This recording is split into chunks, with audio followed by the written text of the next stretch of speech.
SSC के इन सवालों को 5 सवालों को मैं 2 मिनट में करने के लिए सिखाऊंगा। बहुत सारे विद्यार्थी इन सवालों को 1 मिनट से भी ज़्यादा देते हैं, लेकिन आपको वैसे नहीं सिखाऊंगा, आपको लॉजिकली वे में सिखाऊंगा। और वो लॉजिक अगर आप भी अप्लाई करेंगे तो इन 5 सवाल को मात्र 2 मिनट में करने के लिए सीख जाएंगे। तो देखिए पहला सवाल, हम लोग सवाल पे आते हैं। इसे बताना है कि कौन सी संख्या जो है 132 से कटता है, यानी इसमें इतना सारा संख्या दिया, बताना है कितना संख्या 132 से कटने वाला है।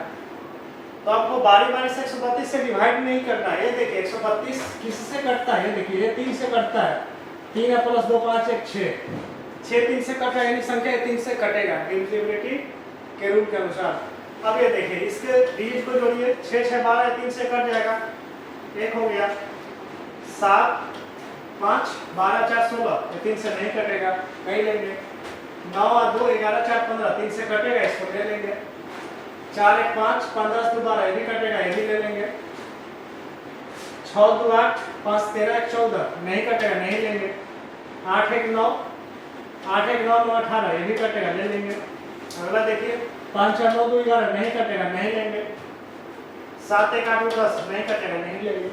तो कितना मिला संख्या? 4। 4 किस ऑप्शन में है? ये आपका आंसर हो गया। अगले सवाल पे आते हैं।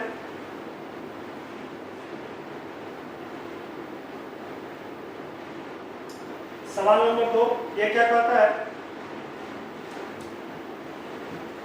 एक निर्वाचन में कुल 90% लोग ही मतदान किए, इसमें से 15% क्या हो गया? अवैध हो गया। तो गीता ने क्या 60% मत प्राप्त किया है और उसको मिला इतना। तो बताना कितना है कि बताना है कि कुल जो है संख्या क्या था, यानी मतदाता की कुल संख्या क्या था।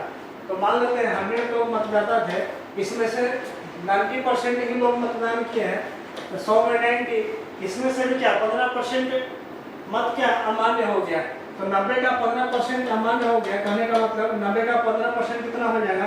तो 13.5 हो जाएगा। तो 90 में 13.5 अमान्य है, तो बचा कितना अमान्य? इसमें से घटा देंगे, यानी 76.5% हो गया, ये मान्य है। इसमें से गीता को मिला कितना? 60%। इसमें से 60% गीता को मिला है और 60% का वैल्यू आपको दिया है ये 91 यानी 91,800, यानी 60% का वैल्यू ये है। यहाँ से आप 100% का वैल्यू निकालेंगे, इसको काटेंगे तो छतरी की 8 3 से नहीं कटेगा, 15 6 90, ये 1530।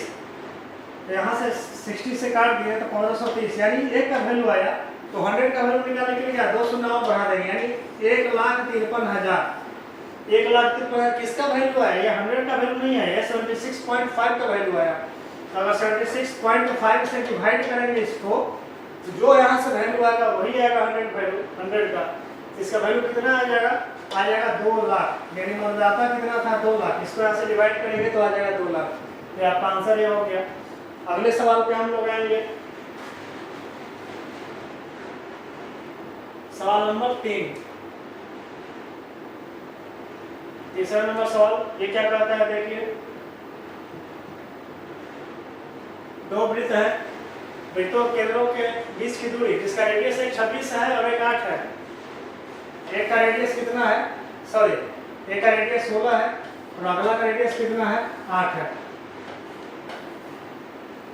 ठीक है, उनके बीच की दूरी 26 है और 2 वृत्तों के सीधी उभयनिष्ठ स्पर्श रेखा। उभयनिष्ठ का मतलब दोनों का एक ही रेखा होगा, वो भी उभयनिष्ठ होगा। देखिए एक ही रेखा है लेकिन दोनों में उभयनिष्ठ है, ये डायरेक्ट कॉमन टेंजेंट हो गया। तो इसी का लंबाई बताना है। ये देखिए यहाँ से कुल दूरी, दोनों के बीच की दूरी दिया हुआ है कितना? 26। तो अगर ये 26 है, इसको मिला दीजिए तो क्या हो गया? ये भी 8 है क्योंकि रेडियस है। इसको मिला देंगे तो ये भी 16 है क्योंकि ये भी रेडियस है। तो इसके पैरेलल में एक लाइन खींच देंगे, ये क्या हो जाएगा? जितना ये लंबाई उतना ही ये लंबाई। ये लंबाई कितना हो जाएगा? 26 हो जाएगा। ये लंबाई कितना बचा? यहाँ से टोटल 16 है, ये 8 है तो ये भी 8, तो बाकी बचा ये भी 8। यहाँ 90 डिग्री बनता है स्पर्श बिंदु के पास। तो क्या करेंगे? 26 के स्क्वायर माइनस 8 के स्क्वायर करेंगे तो 26 के स्क्वायर क्या होता है? 676 और 8 के स्क्वायर 64, तो बाकी बचा कितना? 612 और इसका स्क्वायर रूट निकालेंगे तो क्या आ जाएगा? 2 रूट 153, 2 4 अंदर जाएगा तो यहाँ आ जाएगा। ऑप्शन नंबर ये 3, 2 रूट कट गया है, 2 रूट 153, ये आपका आंसर हुआ। नेक्स्ट सवाल पे आएंगे हम लोग।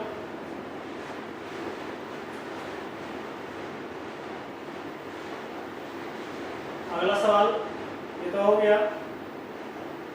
अगला सवाल ये है, ये सवाल क्या कहता है, देखिए एक बार। बैंक में क्या है, 550 रुपया है, ठीक है। 50 पैसे, 25 पैसे और 20 पैसे के सिक्कों की संख्या का रेशियो दिया हुआ है 2:3:5। ये सिक्कों की संख्या का रेशियो है। तो बताना है कि 50 पैसा का सिक्का और 20 पैसा का सिक्का का वैल्यू का रेशियो, वैल्यू का डिफरेंस पूछ रहा है। 50 पैसा और 20 पैसा के सिक्का का जो वैल्यू होगा उसका डिफरेंस क्या होगा। तो 50 पैसा का अगर 2 सिक्का मान लेते हैं तो इसका वैल्यू 1 रुपया हो गया। 25 पैसा का अगर 3 सिक्का हो गया तो उसका वैल्यू क्या हो गया, 0.75 हो गया। और 20 पैसा का 5 सिक्का हो गया तो उसका वैल्यू 1 रुपया हो गया।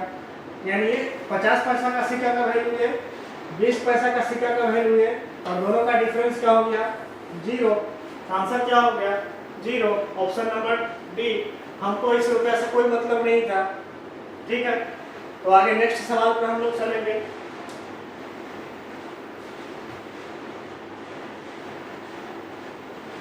ये आखिरी सवाल है, 5वां नंबर।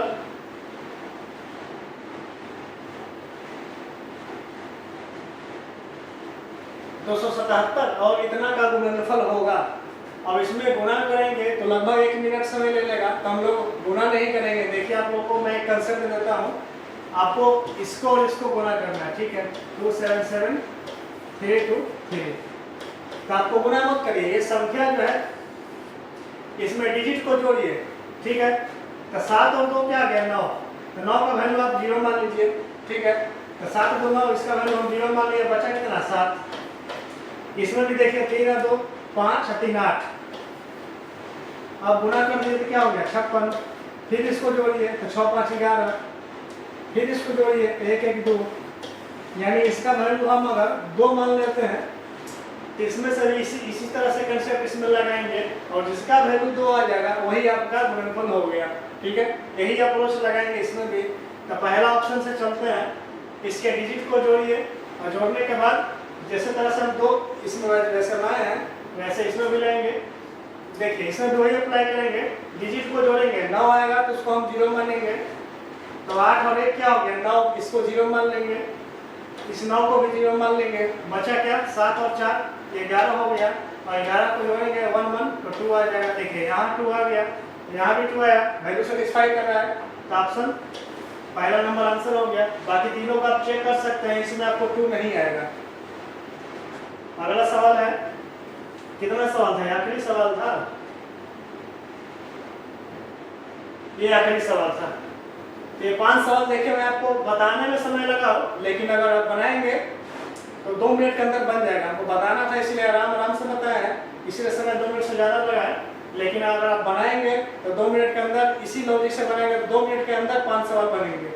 तो धन्यवाद। इसी तरह के सवाल को हम लॉजिक में सिखाएंगे। तो हमारे चैनल पर इसी तरह बने रहें, लाइक करें, सब्सक्राइब करें। धन्यवाद।